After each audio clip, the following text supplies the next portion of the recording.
Amjambo nyote.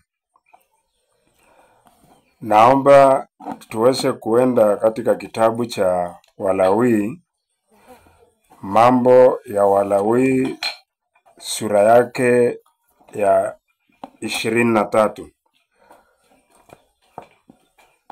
Tafadhali, naamini mko salama nyote na kwamba neema za Bwana bado zingali kwa wingi kwenu, kwamba tumeamka vizuri na tumeingia siku ya leo kwenye lengo la kuendelea kuishi kulingana na anavyotufundisha Muumba wetu, Baba wetu wa mbinguni, Mungu.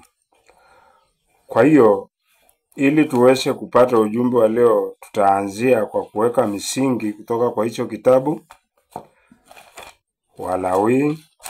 Hebu tuende hapo.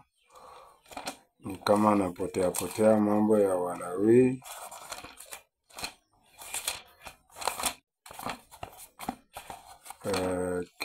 Sura yake ni ya 23, mstari wa kwanza hadi wa 4 hapo. Walawi 23, sura mstari wake wa kwanza hadi wa 4, na nitasoma tujumuike pamoja. Inanena hivi: Kisha Bwana akanena na Musa na kumwambia, nena na wana wa Israeli na kuwaambia, sikukuu za Bwana ambazo mtazitangaza kuwa ni makusanyiko matakatifu, hizi ni sikukuu zangu. Hapo kabla hatujaendelea, ningeomba kila mtu aelewe jambo fulani. Na kama tusemavyo kila wakati, neno la Mungu ni sauti yake na ni maelezo kwa mwanadamu kumuhusu yeye Mungu mwenyewe, kuhusu maisha yake na kukuhusu wewe na maisha yale unapaswa kuishi. Kwa hivyo kama ilivyo kawaida, huwa ni ombi langu kwamba kila mtu amerudi moyoni mwake, maana kusudi la Mungu la kutufundisha ni kutujenga ili atufananishe na yeye. Na kusudi lake la kuja mbele yake kila wakati ni atufundishe hiyo jinsi anavyotuumba hata tukamilike kuwa kama yeye. Kwa hiyo hii ni namna ya kuishi ambayo ni vizuri kila mtu ajipime kwa moyo wake. Unayo mawazo ambayo unayatumia kama ufahamu kufanya yale mambo unafanya, kuishi vile unavyoishi. Unazo nia za moyo, mapenzi ya moyo wako unayoyatumia kama kile kilicho chema, na hayo ya mawazo na nia ya moyo yanatuongoza kutenda, ambako huko kutenda kunafanyika kuwa ndio tabia yetu, yani ndio maisha yetu. Kwa hivyo tunaposema wakati tunajifunza neno la Mungu, kila mtu arudi kwa moyo wake, ajichunguze. Tunamaanisha kwamba kwa vile Mungu ndiye muumba na ndiye peke yake ajuaye alituumba tukiwa nini na ni kwa sababu gani ili atufanye kuwa nini, na hapa tupo tukiendelea kujitumia ni kama vile tulifunzwa kwa yeye kuishi vile tunaishi, tunaelewa kwamba mwanadamu alidanganyika. Kwa hivyo kurudi kwa moyo wako, kurudi kwa mawazo yako ni kujipima kulingana na kile Mungu anachonena hapa, ufananishe na kile kilichoko moyoni mwako, udhibitishe kama kweli unaishi kama alivyokufundisha Mungu ama unaishi kwa udanganyifu. Maana tunajua huo ulimwengu wa leo umetawaliwa na shetani wa Efeso 6:12, ambaye ni pepo mbaya anayefundisha uovu, uharibifu. Matokeo yake kila mtu nafikiri ameyaona kwa maisha ya kila siku, sitaenda hapo.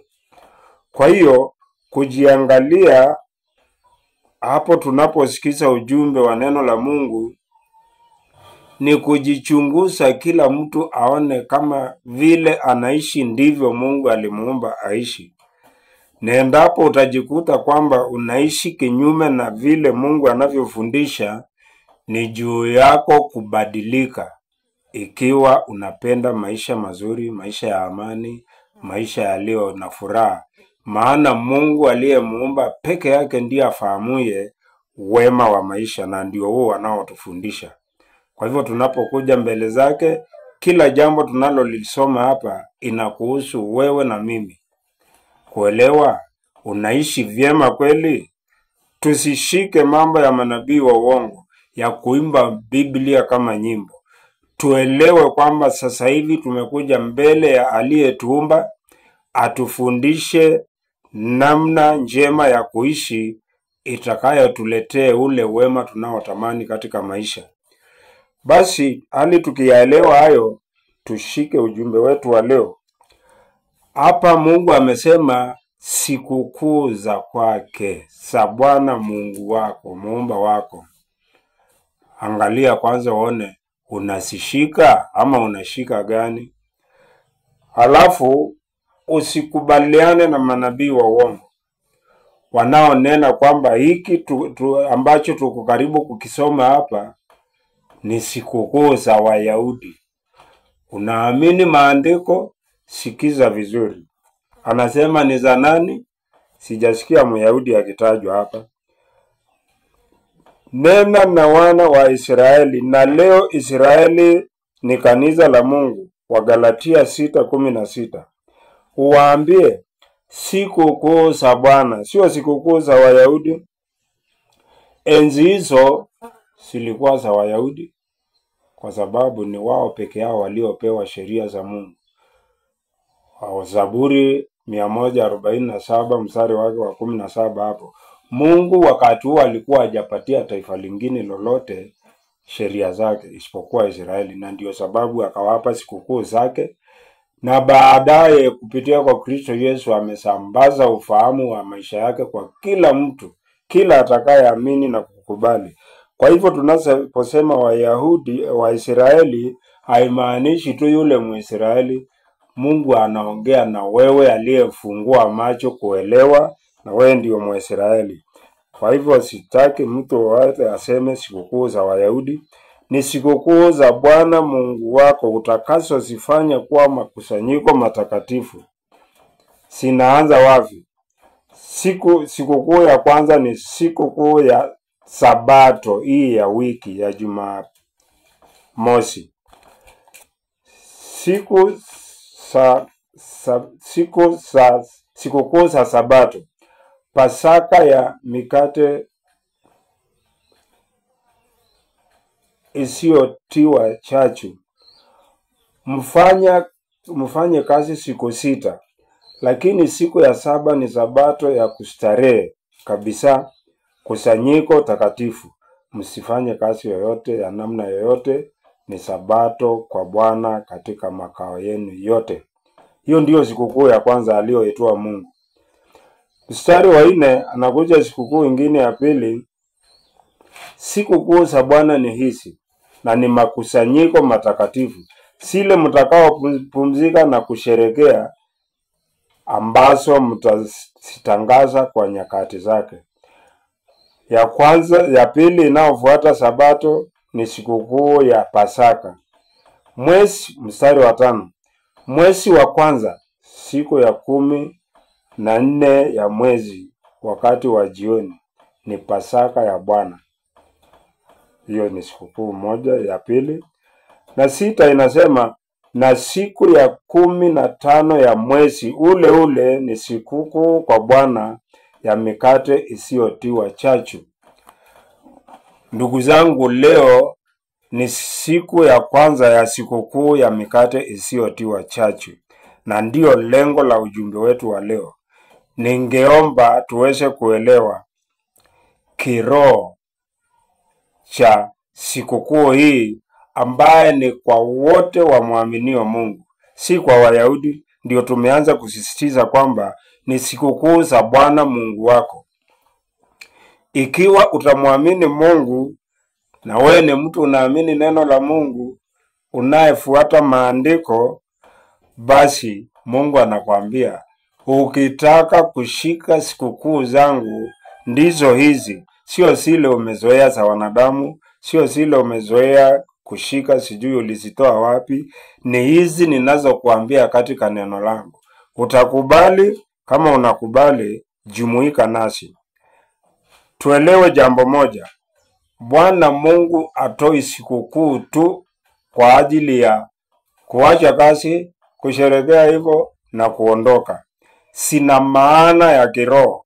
Maana kwa jumbe zingine tutakazozitoa baadaye, utaona kwamba sikukuu za Bwana zinaeleza mambo ya kiroho ya mpango wa Mungu wa ukombozi wa mwanadamu.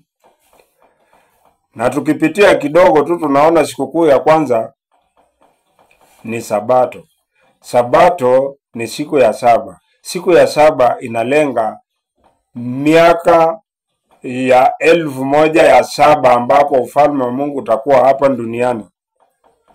Tunaposhika Sabato, tunakumbuka kile Kristo alichosema kwamba ufalme wa Mungu uko karibu.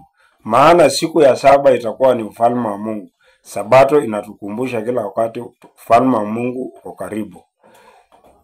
Mwanadamu amekosea.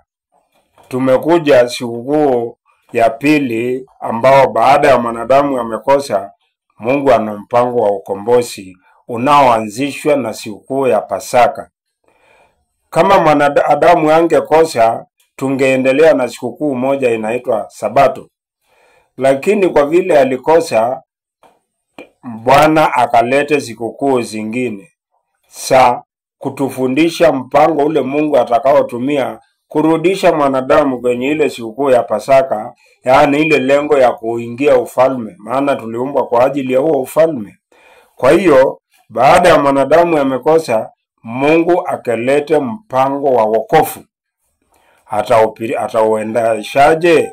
Akaweka sikukuu zake ambazo tumeona mstari wa 5 hapo mwanzo. Siku ya kwanza, mwezi wa kwanza, siku ya 14 ya mwezi ni Pasaka. Tunaelewa Pasaka ni kuchinjwa kwa mwana kondoo, ambayo Yohana alithibitisha kabisa huyo mwana kondoo alimlenga Kristo aliyeuliwa siku ya Pasaka, siku tuliyoitunza kukumbuka kifo chake kwa ajili ya dhambi zetu. Hapa Mungu ameanza mpango wa kumrudisha mwanadamu kwake baada ya mwanadamu amedanganywa na shetani akawacha mipango ya Mungu. Na ulimwengu wote wa leo umewacha mipango ya Mungu. Lakini wote waliosikia ujumbe wa Kristo Yesu wamesikia Mungu akitukumbusha kumrudia. Tutarudije? Tunahitaji kwanza kuondolewa hii dhambi. Isaya 59 mstari wa kwanza, hii dhambi ambayo baada ya kuitenda tulitenganishwa na Mungu. Na kwa sababu matunda ya dhambi ni kifo, Mungu huyu hapa amemtoa mwanawe akafa alipie dhambi zetu ili tuweze kuungana na yeye tena.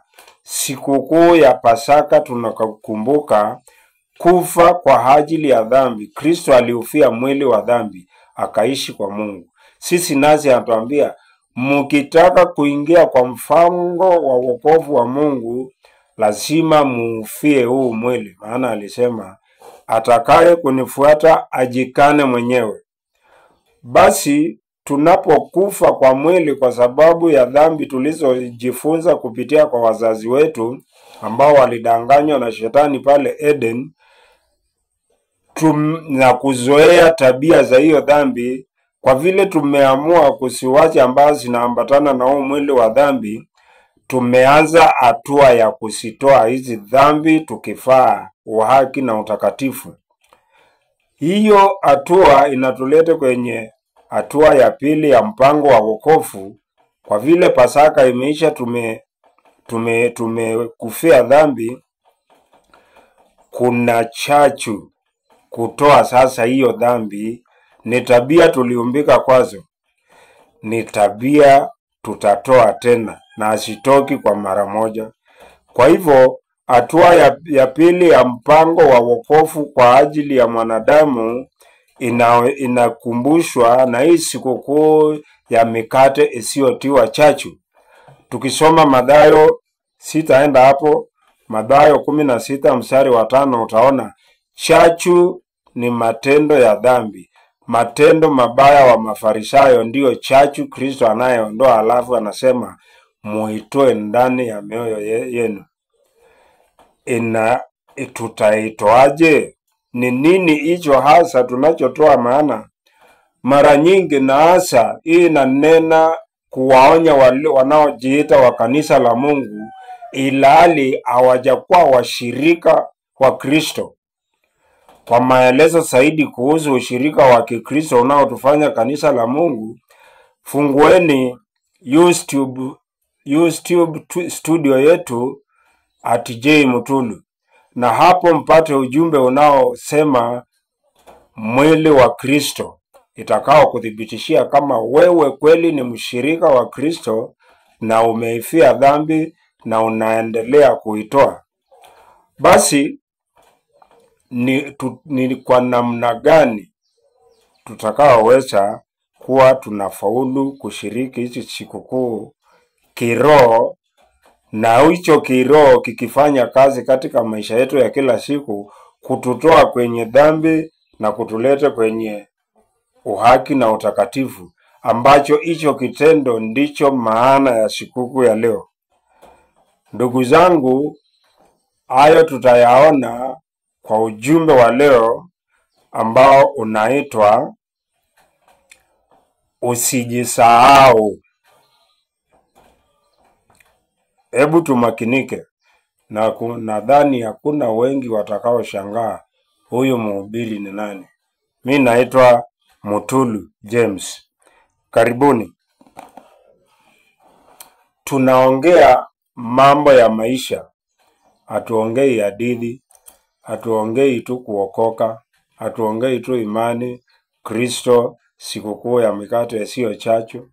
Tunaongea namna ile tunaishi kila siku. Basi usijisahau ina maana gani? Siku ya leo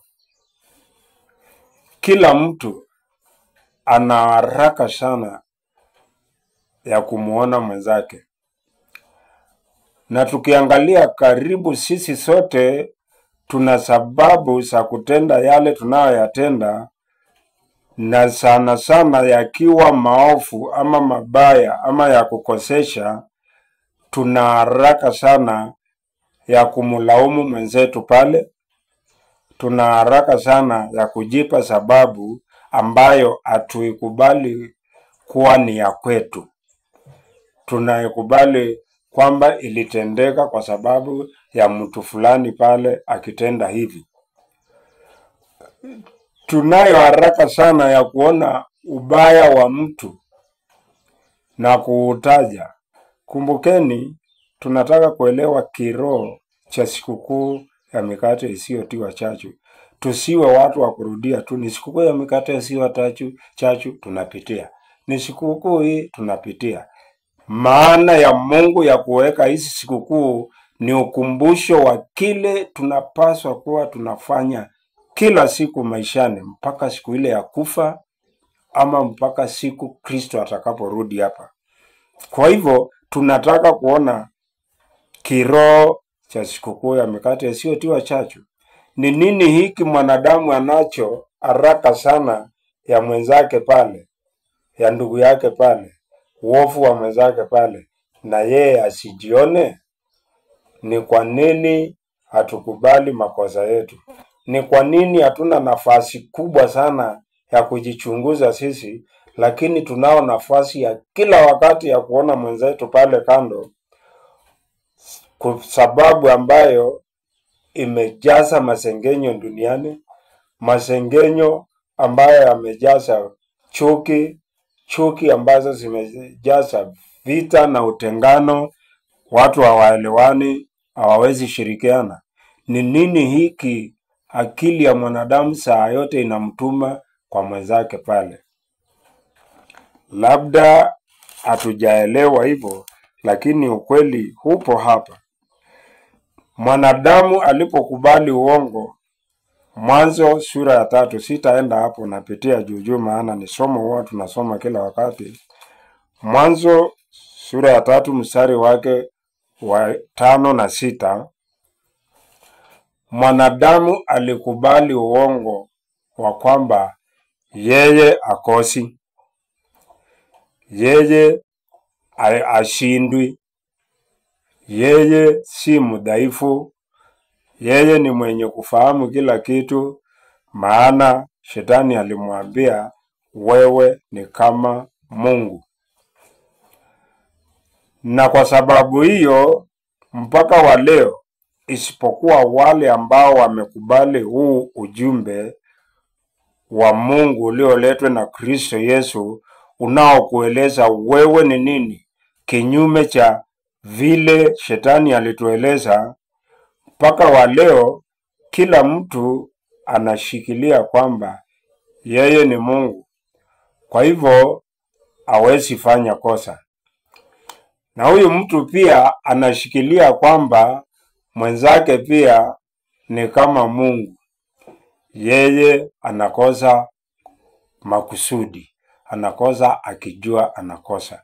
Na shetani ametuweka kwenye hiyo hali ili tuishi kupigana, kuchukiana, ili ule uungu, umoja wa jamii moja ya Mungu yenye ufahamu mmoja wa maisha mamoja, lengo moja, uharibike na tumsahau Mungu, maana hicho ndicho Mungu anachofundisha. Kwa kufuata huu uongo tujiue. Ama hatujashangaa ni kwa nini mwanadamu saa yote anataka kupiga mwenzake, anachukia mwenzake, anataka kumharibu kwa kila jambo? Kwa sababu shetani angelipewa nafasi ya kutimiza huu uongo wake, angetuua sisi sote dakika moja. Kunao watu wanajidanganya kwamba ati shetani anatafuta wafuasi. Shetani hatafuti wafuasi. Shetani anajua wewe na mimi tuliumbwa kwa ajili ya kuurithi na kuutawala ufalme wa Mungu wa ule ulimwengu ujao ambao ndio tunahubiri kuhusu. Waebrania 2 na mstari wa 5. Kwa hivyo, kwa vile yeye ndiye mtawala wa hii dunia, shetani anataka kumaliza mwanadamu asimunyang'anya huo utawala. Na ndio naona mara moja tu, dakika moja, mwanadamu anaua mwenzake. Na ufikirie huyu mwenzako anakuzuia usifanye nini? Kazi zako unafanya mwenyewe, haingilii. Faida zako unapata mwenyewe, akunyang'anyi. Ukimwacha aendelee kuwa hai, hautapoteza hizi faida. Ukimuua, hautapata faida zaidi, lakini utamuua. Anakuzuia nini? Hakuna. Sasa ni nini? Uongo wa shetani anayekuonyesha kwamba huyu mtu ndiye mbaya. Maana shetani tangu mwanzo ni mdanganyifu, ni muuaji, na anakutumia kama agent yake kutimiza lengo lake la kumalisha wanadamu wote. Na hata kwa kukubali huu uongo wake, tunajitumia vibaya, tumejiletea magonjwa, tumejiletea hasira, tumejiletea uofu wa kila aina, ambapo tunashangaa. Kwa kweli Mungu alituumba, yani atuweke hii dunia kuteseka hivyo? Paka wengi wanauliza, kwa nini Mungu anaachilia watu wateseke hivyo, wakufe ovyo ovyo, watoto wadogo? Sio Mungu aliachilia, alitupa njia ya amani na tukadanganywa, tukaikataa. Njia tuliyoipewa ya uongo, kusudi lake ni kutuua, na ndio tukiifuata madhara yake ni maovu tunaoyaona. Tutaokokaje? Huu hapa ujumbe wenye tumaini, na ndio maana ya hii sikukuu ya mikate isiyotiwa chachu. Basi mwanadamu amekubali huo uongo, lakini Mungu hajatuacha tukae katika hiyo uongo. Ndo sababu akamtuma Kristo na akaanza kutuonyesha ile njia tutakayoipitia mpaka tufikie kuokolewa kutokana na haya maovu yanayoletwa na matendo ya uongo. Basi tuliumbika huo uongo kwa kwamba wewe ni Mungu, na huyo mtu pia kwa vile ni Mungu, atakapokosea anakosea kwa kujua, ili akudhulumu, ili akukasirishe, ili akukatize usiendelee. Kwa hivyo ni mbaya sana, na ubaya wake ni mtu anayejua, maana tuliumbwa tukijua kila kitu. Ni makusudi, ni madharau. Hiyo inaleta vita tena. Na ndio sababu kwa vile wewe ni kama Mungu, huyu ni kama Mungu, kila mtu anafaa kukuona wewe kile unafanya ni right, na yeye anafaa kufanya right. Lakini tumedanganyika pia kwamba kile kizuri ni kile mtu anafikiria, sio kile huyo anafanya. Usipokubaliana na vile nasema, wewe hauko right, ni unafanya uovu. Na ukiendelea sana, hata nitajaribu kuona vile nitakuangamiza ili nibaki mimi, maana haidha ukubali kile ninachotaka ama nikuangamize nibaki na wale wanaopenda. Na tunaona hiyo katika watawala wetu, wanasiasa na kila kitu. Jitihada lote ni la mtu kudhibitisha kwamba yeye ni Mungu. Sasa huku kuangalia mwanadamu mwenzako kunatokana na hiyo tetesi ya kujisimamisha kama Mungu mwenye haki, na kwamba watu wote wakuone ni wewe tu, sio yule. Lakini tuko hivyo. Hebu tusome katika Warumi 6. Warumi. Hebu nione kabla sijawapeleka vibaya. Warumi sura yake ni ya 3 mstari wake wa 23 nafikiri.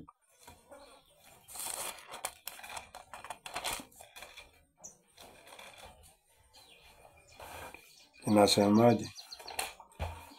Na ni wewe sasa ujiangalie. Ndio tunasema wacha kujisahau, wacha kuona wengine. Uwezi, ni uongo kwamba unaona yule unamuelewa. Huo ni uongo mtupu. Mungu ametupa tu uwezo wa kujiona, maana sisi ndio tunaweza kujijua mioyo yetu, kama alivyoonyesha katika Wakorintho wa kwanza sura ya 2 mstari wa 10-11. Ni nani awezaye kufahamu moyo wa mwanadamu isipokuwa roho ya huyo mwanadamu aliye ndani yake? Na vivyo hivyo hakuna mtu awezaye kufahamu moyo wa Mungu isipokuwa roho ya Mungu. Na hii ndio sababu Mungu anatupa roho yake tuyafahamu mambo yaliyo ya kwake. Na vivyo hivyo kwingine Mungu akasema, yeye kusoma Yeremia 17 mstari wake wa 9 na 10. Hakuna awezaye kusoma moyo wa mwanadamu isipokuwa Mungu peke yake. Kwa hivyo tunapojidanganya na kuanza kudandia mioyo ya wengine, vile tunawaona, vile walivyo, vile wanafanya, ni udanganyifu mwingine wa hali ya juu. Ukitaka kuelewa moyo wa mwanadamu, utajielewa tu wewe mwenyewe, lakini huwezi kuelewa yule mwanadamu. Lakini shetani kwa vile hataki tujielewe, amekubeba mawazo, amekupeleka kwa ndugu yako pale. Lakini wewe uko sawa, umejisahau hapa, unajihesabia haki, ilhali unaendelea na uovu huyo ambao mwenzako anautenda. Lakini kwa vile ujiangalii, umejiweka kando. Wengine wajirekebishe, wewe ubaki hapa umedanganyika. Mungu anasema hivi, ndio tuwache kujisahau. Urudi kwa akili yako, sio kwa mwenzako. Ni wewe unayesikiza huo ujumbe. Mungu akikuongelesha, aongeleshi mwenzako. Kwa hiyo ili tuweze kutoa chachu ambayo ni ubaya, tutakubali hivi. Mstari wa 23 sura ya 3 ya Warumi. Kwa sababu wote sio mmoja, wote wamefanya dhambi na kupungukiwa na utukufu wa Mungu. wote. Kwa hivyo waache kujiweka kando. Kama utafaulu kutunza sikukuu ya mikate isiyotiwa chachu, ambayo chachu ni hiyo dhambi tuliyopokea kwa shetani kuishi maisha tunayoishi, na kwa sababu Mungu hata akikufunulia huwezi kuona moyo wa mwingine isipokuwa kwako, ni wewe anakuambia kubali kwamba ulianza vibaya, ulitenda dhambi, umepungukiwa na utukufu wa Mungu. Sio mwenzako alipungukiwa tu ati huyo ndiye mbaya, hapana. Ulipungukiwa na utukufu ulipodanganyika na shetani. Tusidi kuyadhibitisha hayo katika kitabu cha Zaburi. Zaburi 53.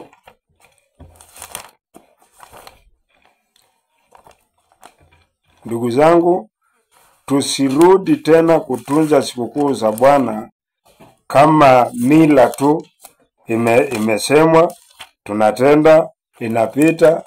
Bwana anatukumbusha mpango wake wa wokovu ambao unawezekana tu kutembelewa kiroho. Unaweza tu kutunzwa kiroho na sio hapa mwili tu. Ni mila iliyowekwa kwamba watu leo wasifanye kazi, ni siku ya Sabato usifanye kazi. Hapana. Inafanyika kiroho kwamba unakumbuka wewe ni mwenye dhambi, maana wote walikosa. Zaburi 53 mstari wake wa, tuanze na wa kwanza tu. Mpumbavu husema moyoni, hakuna Mungu. Ni wafisadi na wametenda mambo ya kuchukiza. Hakuna atendaye mema. Pili, toka mbinguni Mungu aliwachungulia wanadamu, aone kama yuko mtu mwenye hekima amtafutaye Mungu. Watatu, kila mtu amepotoka, kila wewe ukiwepo. Kitambo wanze kulaumu mwenzako. Kila mtu amepotoka, wameoza wote pamoja, hakuna atendaye mema, la hata mmoja. Tusipokubali hivi, ndugu zangu, hatutaona chachu yoyote ya kutoa. Utatoa nini na wewe? Shetani alikuambia wewe ni kama Mungu, ule mwingine tu ndio mbaya. Utatoa nini na wewe ni mwenye haki? Lazima tuanzie hapa kwamba hakuna mwenye haki hata mmoja, na wewe uko kati ya hao hata mmoja. Ikiwa utakubali hivyo, tuendelee basi. Kwa vile wewe si Mungu. Mungu ni roho. Mwanzo 2 mstari wa 7.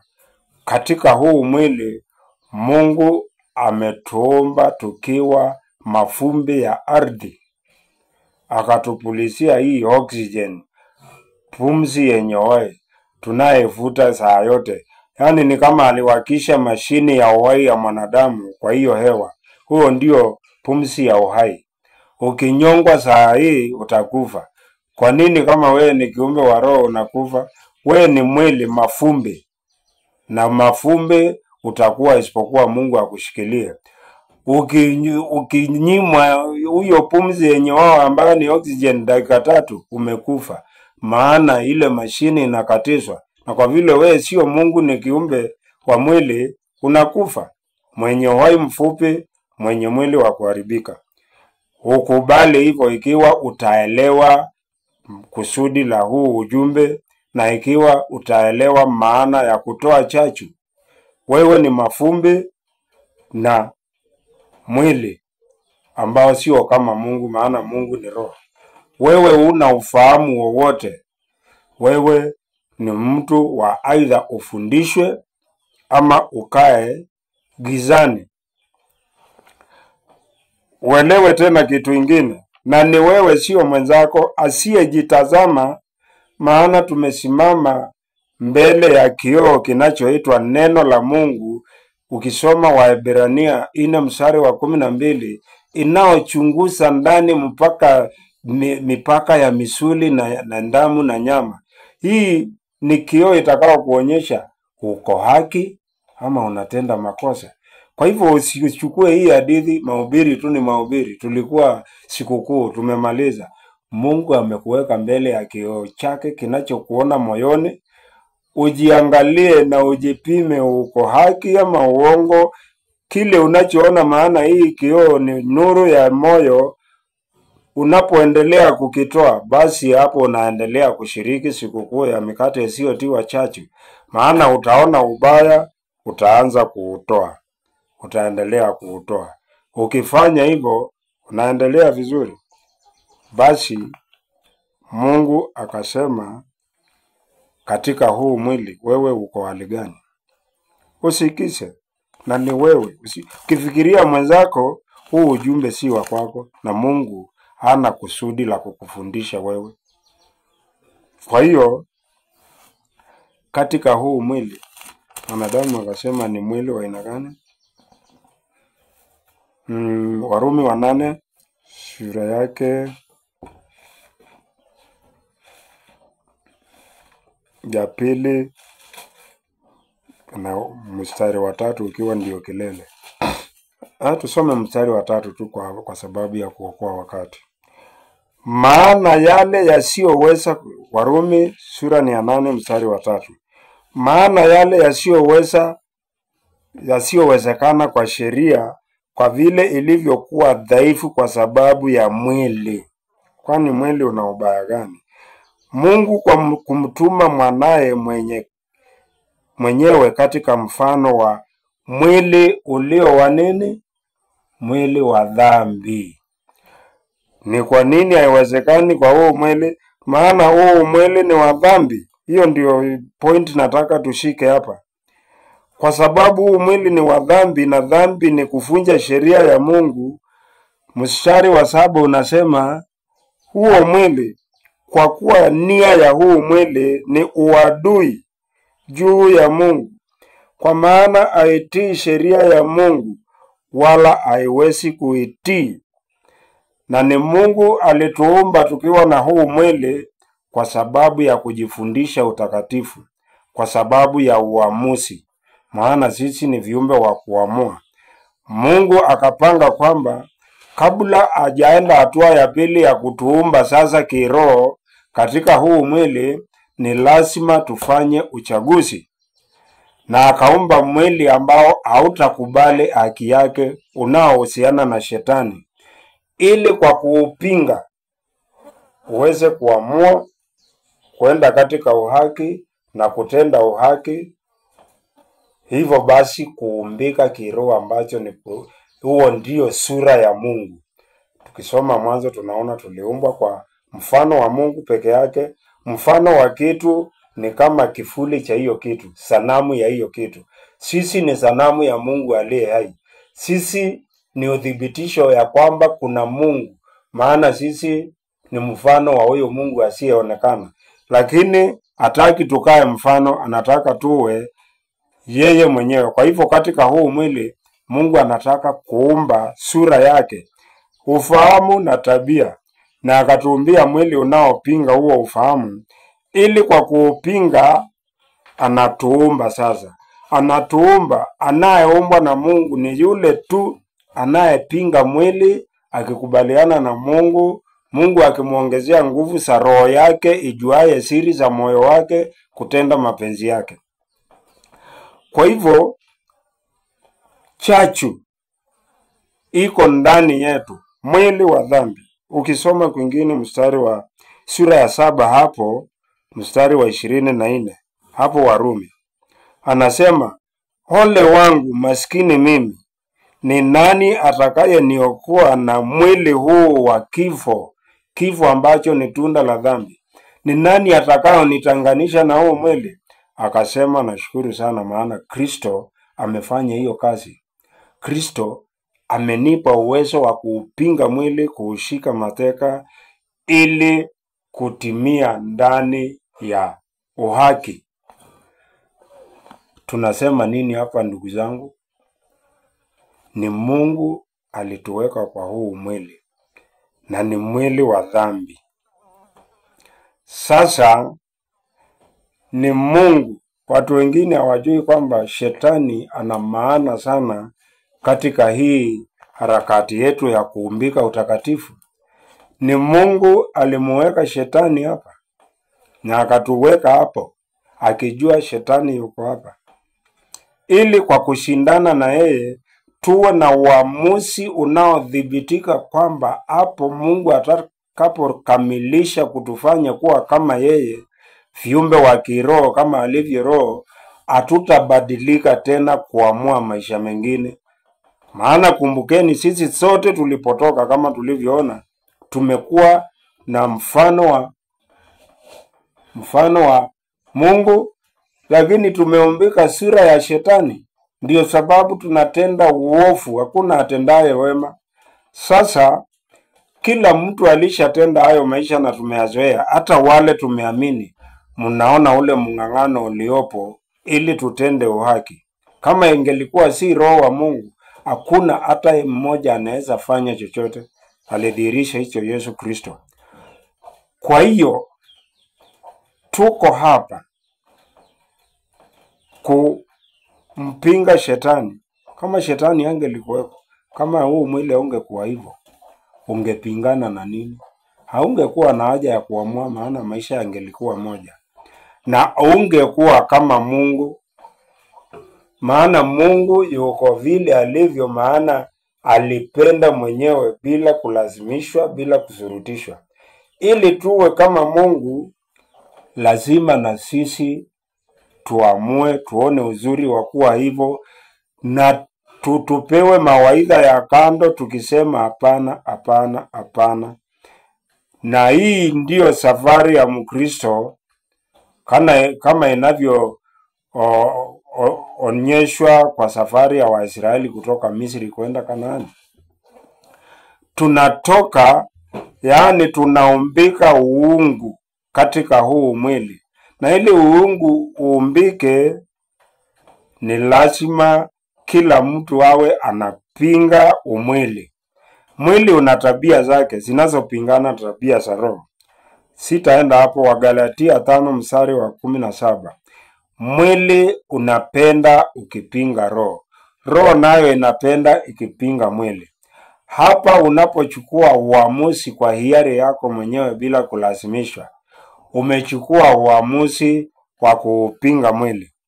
Na kwa vile kama vile ulivyokuwa katika haya maisha ya kimwili kutoka utotoni, ukisoma, ukitoa kutokujua, ukisoma mpaka ukaumbika yale maisha unaishi sasa, na vivyo hivyo ndivyo tutakavyokuwa katika roho kutoka sasa umwili, tukiumbika roho ndani ya huu mwili, tukiushika mwili mateka, kuukataa, tukikataa ushawishi wa shetani, kumpinga, tukiumbika Mungu, mpaka tuje kukomaa, kukaa na kuishi kama Mungu, ambapo atatukamilisha kwa kutupa roho yake.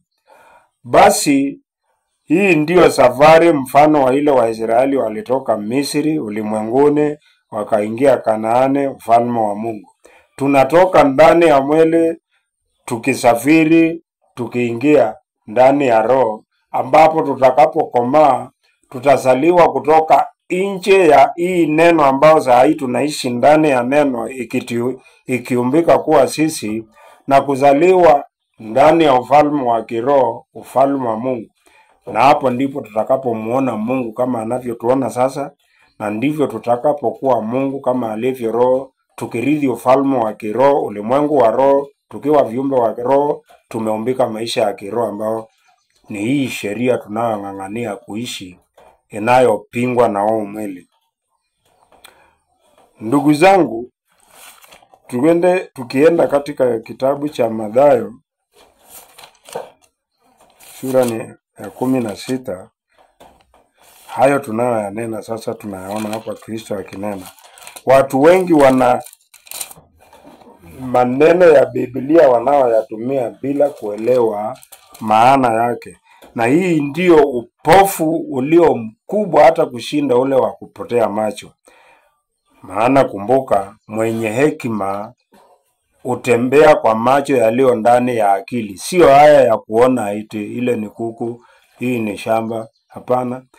Macho ya mwenye hekima yako kwa akili. Yaani mwenye hekima utembea kwa ufahamu, sio kwa kuona tu. Hiyo utaipata katika Mhubiri 2:14 mahali hapo. Kwa hiyo Mathayo 16:5 anasema hivi. Mstari wa 5 na 6. Mathayo 16:5-6. Nao wanafunzi wakaenda hadi ng'ambo, wakasahau kuchukua mikate. Yesu akawaambia, angalieni, jilindeni na chachu ya Mafarisayo na Masadukayo. Na hiyo chachu na Mafarisayo na Masadukayo ni nini? Wanafunzi saa hiyo wamebeba mikate, wanafikiri Yesu anasema kuhusu mikate. Mstari wa 12 akawadhihirishia kwamba ndipo walifahamu ya kuwa hakuwaambia kujilinda na chachu ya mikate, mbali na mafundisho ya Mafarisayo na Masadukayo. Maana ni uongo, wanatenda uongo. Kwa hivyo chachu tutakayoitoa kwa mwili ni hii tabia ya mwili inaopinga tabia za Mungu ambazo ndio kuumbika kiroho. Shetani anakuambia kwamba ni huyu mwanadamu, na anahakikisha wewe umejihesabia haki, ila hali unachotetea ni huu mwili. Uongo, hasira, chuki. Soma Wagalatia 5:19-20. Chuki, wivu, masengenyo, ulevi, usherati, wivu, tamaa, kiburi. Yaani tabia zote zile unaona ulimwenguni ndiyo matunda ya kuishi katika mwili. Na hii ndiyo chachu ambayo natakiwa kutoa. Lakini shetani hataki ujielewe hivyo. Anakuambia Mungu alikuumba hivyo. Wazungu wanasema ni human nature. Uliumbwa hivyo. Lakini Mungu hakukuumba hivyo. Ulisoma kwa shetani, maana ulikubali uongo. Na hutaki kuambiwa, hataki ujielewe uambiwe. Ndiyo sababu anakufunga macho, anakuonyesha yule mtu, unajisahau kabisa. Na ndio naona watu wamekaa ndani ya kumwamini Mungu kwa kusema wanamfuata Kristo hata miaka 50. Na huyo mtu abadiliki, ako 100% kama mwanadamu asiyeamini. Mpaka tunafanya neno la Mungu kuwa ni kama haina maana. Maana walioamini na wasioamini ni hali moja tu. Tabia zao ni hali moja. Masengenyo ni hayo. Hasira ni hiyo. Usherati, mara ngapi tunasikia wachungaji wanashikwa na mabibi wale wafuasi wao. Mara ngapi tunasikia mchungaji amedanganya wafuasi, ameiba pesa mingi. Mara ngapi tumesikia watu washiriki wamepigana makanisani. Huyu mtu anasengenya mwenzake, wanakutana kanisani hata hawasalimiani. Kuwapi kubadilika? Kuwapi kujitambua kwamba ni lazima uende safari kutoka kwa tabia za huu mwili ukifaa tabia za utakatifu? Mtu awaye yote ambaye ajichunguzi yeye mwenyewe, anayeshika kazi ya kuchunguza wanadamu wenzake, hajamjua Mungu, hajajijua yeye mwenyewe, hajawahi hata kamwe kufahamu ni injili gani Kristo alikuja akihubiri, na wala huyo Kristo hamjui wala ajielewi yeye mwenyewe. Maana mtu aliyejielewa kabisa ananena hivi, tunao mashahidi kama wingu, kama asemavyo Waebrania 12. Watu wanaojielewa wananena hivi. Mfano wao ni Paulo, alijielewa. Alisemaje? Alijibembeleza. Sikiza vile anasema. Warumi mstari wake wa 18. Na wewe ni wewe sasa, sio Paulo. Hii ni neno la Mungu linaongea na wote wanaotaka kumwamini na kumfuata, wanaotoka kuumbika mpaka wafanyike Mungu kama Mungu alivyo Mungu, wanaojitambua kwamba saa hii wamejawa, wameumbwa kwa chachu inaitwa huu mwili, na ni lazima wajifunze kukana mwili wakiumbika tabia ya Mungu mpaka wafanyike Mungu. Maana yetu ya kutunza sikukuu ya leo ni kutukumbusha hiyo kazi ya kuhama kutoka kwa mwili, maana tumeugundua sio kitu ya kushikamana nacho, ni kitu ya kuweka kando. Sababu nzuri ambayo Kristo alisema, ukitaka kunifuata jikane. Huwezi kunifuata ukiwa unasapoti huu mwili. Maana waliotambua hicho ni kama Paulo, Warumi 7:18. Mashahidi waliotutangulia walioamini wanasemaje kujihusu wao wenyewe? Kwamba wao ni wazuri, huyu mwenzao ndio mbaya. Kwamba ameitwa yeye ni mchungaji achunge watu, yeye ashakamilika. Hakuna kitu kama hicho. Umeitwa, kile Mungu anachokufunulia ni cha kwako utumie. Kama huu ushuhuda ninaowapatia sasa, na wapatia kile kitu na ng'ang'ania kufanya, maana nimeona ukweli wake. Siwapatii tu kwa vile mimi nimehitimu, hicho ndicho na ng'ang'ania kufanya nifanyike Mungu. Na nakujulisha ili tuweze kushirikiana ufanyike vile ninavyofanyika. Na hivyo hii sauti vile unavyoisikiza hata mimi naisikiza. Na kila mtu ataichukua. Mimi nitaichukua, wewe utaichukua. Lakini sio ya kwangu niwe wewe ndiye ati nyinyi na waambia nyinyi ndio wabaya, mimi nishakuwa. Huko ni kujisahau. Na watu wote angalieni, kila mtu ajiangalie, utaona unakujisahau kiasi fulani. Ndio sababu unalaumu mwenzako. Ndio sababu unaona mwenzako. Ndio sababu saa yote unafikiria mwanadamu. Hebu niambie, wakati tunafikiria hivyo, Mungu muumba wetu anafikiriwa na nani? Ni lini unamkumbuka? Na naona akili zimejaa mwanadamu mwenzako, akili zimejaa wewe mwenyewe. Ni lini tunamkumbuka Mungu? Ni lini tunamfikiria Mungu? Kwa sababu tumejisahau, hatujijui sisi ni nini, hatujijui tunaelekea wapi. Paulo anasemaje? Aliyejijua na akaanza kujichukia.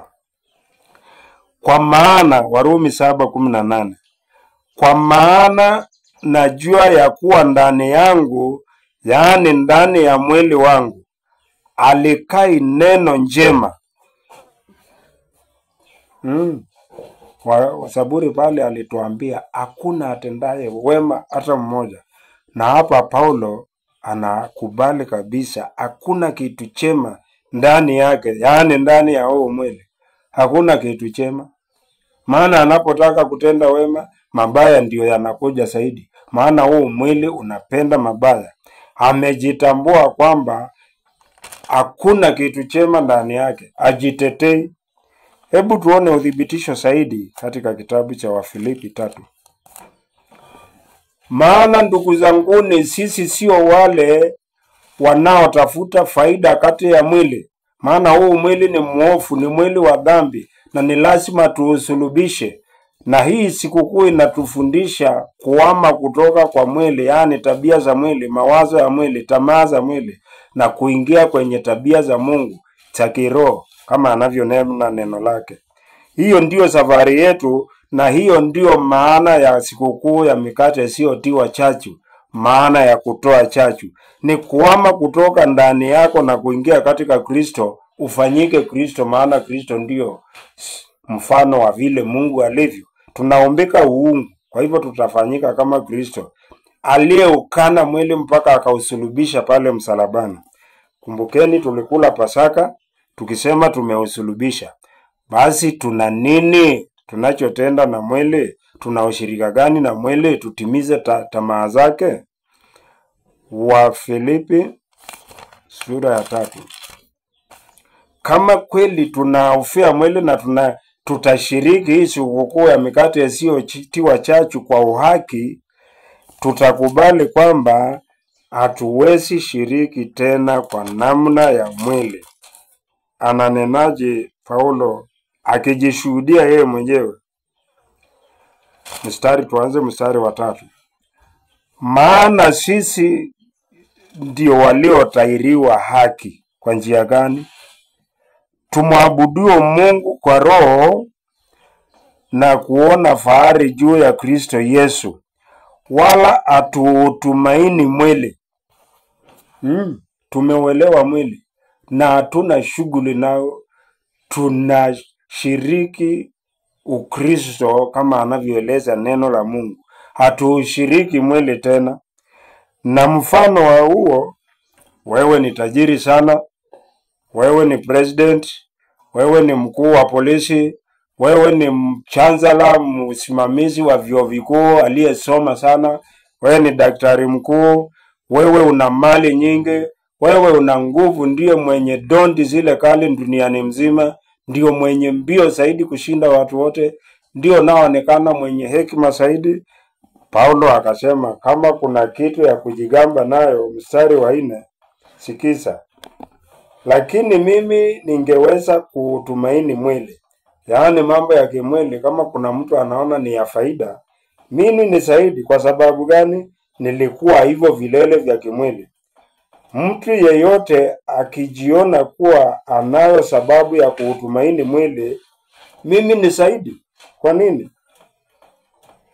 Nilitairiwa siku ya 8, Myahudi kamili, ni mtu wa taifa la Israeli, wa kabila ya Benyamini, Mwebrania wa Waebrania, kwa habari za kuishika Torati, ni Farisayo nisio na lawama, kwenye ile haki watu wanajihesabia, kwa habari ya juhudi, mwenye kuilinda kanisa, kwa habari ya haki ipatikanayo kwa sheria, sio ile ya kiroho. Na akafanya nini? Alipowacha kujisahau, maana alitenda na kushiriki hivyo vinavyoitwa ukuu na ulimwengu, alivishiriki akijisahau na kujihesabia haki. Alipofunguka macho akarudi kwa moyo wake, vile Mungu katika huo ujumbe anatuambia kila mtu arudi kwa moyo wake. Alipoanza kujiangalia, alifanya nini? Mstari wa 7 wa Filipi 3:7. Mambo yale yaliyokuwa faida kwangu niliyahesabu kuwa hasara, kwa sababu alijenga juu ya huu mwili ambao mwisho wake ni mauti, ni kaburi, kwa ajili ya Kristo. Naam, zaidi ya hayo, naliyahesabu mambo yote kuwa hasara kwa ajili ya uzuri usio na kiasi kwa kumjua Kristo Yesu Bwana wangu. Huyu ni mtu ambaye hajajisahau. Anaelewa kwamba kuumbika uungu sio kwa yule mtu, sio kwa wakati tuko wengi, ni wewe binafsi, na wewe peke yako ndio unaweza kujibadilisha kulingana vile utakavyokubali neno la Mungu. Maana utakapokubali tu, Mungu anajua pasipo yeye wewe umwezi shetani, pasipo yeye wewe uwezani na huo mwili. Kwa hivyo ukiamua kufuata hii neno tu, mara hiyo Mungu anakupa roho wake wa kumpinga mwili, kupinga shetani. Sio roho wake wa kumpinga yule mtu, sio roho yake wa kupigana na huyo mtu, kujipinga wewe mwenyewe. Na kwa vile Mungu ametupa ufahamu wa kwamba aliwacha shetani ili kwa kumpinga tutende ule wema, badala kuona uovu wa mwanzako hata kama anatenda uovu, ni tahadhari kwako usirudie uovu kama yeye. Ujilinde moyo wako usiwe kama yeye, sio kumlaumu, maana tunajua yeye ni mtumwa wa dhambi na ameshikwa mateka. Tunamhurumia. Wewe nawe usiwe mtumwa wa dhambi. Unapomuonea ubaya, kumsengenya, kufanya, umeshikwa mateka na huyu shetani pia, mumefanana. Anayejitambua na kutokujisahau ageuki kusikizana na shetani. Anajua shetani aliwekwa hapa kwa ajili ya kumjaribu. Shetani atakuzungumzia, ni juu yako ukatae. Atatumia huyo mtu kama agenti wa kukukasirisha, ni juu yako umkatae. Kwa njia hiyo utakuwa unajiangalia na utakuwa unaendelea kutoa chachu. Umeanza safari ya kuhama kutoka mwilini kuingia katika roho. ambapo utaweza kukamilika kuwa kama Mungu, kufikwa mwili wa kiroho, kurithi ufalme na uzima wa milele, uishi na Mungu kama wa jamii ya Mungu milele na milele. Hebu tumalizie ujumbe wetu wa kutokujisahau katika Wakorintho wa kwanza sura ya 5. Ndugu zangu, naamini kila mtu anajichunguza na wanajiona kama kweli leo umeketi mbele za Mungu ukitunza sikukuu ya mikate isiyo chachu, ama unaendelea na ile mila kama Wayahudi walivyofanya, ambapo kwa ujumbe wetu usemao mwili wa Kristo, tumeona vile watu ambao wanashika mila tu lakini hajashiriki na Kristo. Kwa hivyo aumbiki hii neno, anakaa kigogo tu, ambapo Mungu anasema Isaya 1:15, Sabato zenu, masikukuu yenu siyataki, ni machukizo kwangu, yaondoeni mbele zangu. Na hata mkija kwangu mtakapoomba sitawasikiza. Ni kwa nini? Maana hatujajielewa kwamba hatujaumbika kikamilifu, na ni lazima tujikabidhi kwa Mungu atuumbe, akituwezesha kuupinga huo mwili mpaka tuumbike kama yeye. Ikiwa sisi ni wale tumeojitambua hivyo, basi sisi ndio wale wanaoshiriki sikukuu ya mikate isiyotiwa chachu siku ya leo, tukiwa ndani ya ile lengo ya hiyo sikukuu ambao ni ya kiroho, sio ya kimwili kama vile tunavyoshika tu maagizo. Tunashika amri. Hii ni sikukuu. Hii ni sikukuu ya Bwana. Inakusaidia na nini?